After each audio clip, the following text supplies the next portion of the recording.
هغه شیونه چې هغه به طور غذا یا به طور دوا نه استعمالیږي. مثلا خلک چې کوم شیونه خوري دا اکثر به طور غذا استعمالیږي، یا دوایی شوله یا ټیبلټ شول یا سیرپ شو دا به طور دوا استعمالیږي.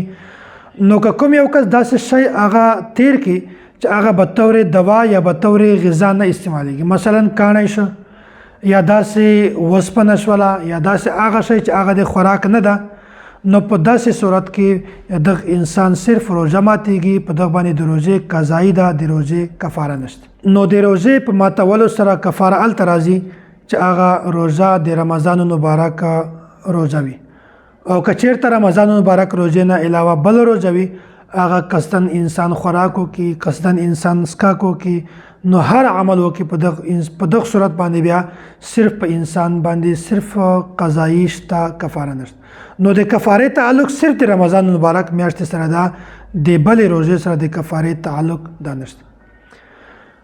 او بله دا مسله انهیلر چې چا د سا مسله وي، سابندي مسله وي، هغه انهیلر استعمالوي، نو داسې بیمار دپاره انهیلر استعمالولو سره هم روژه ماتیږي.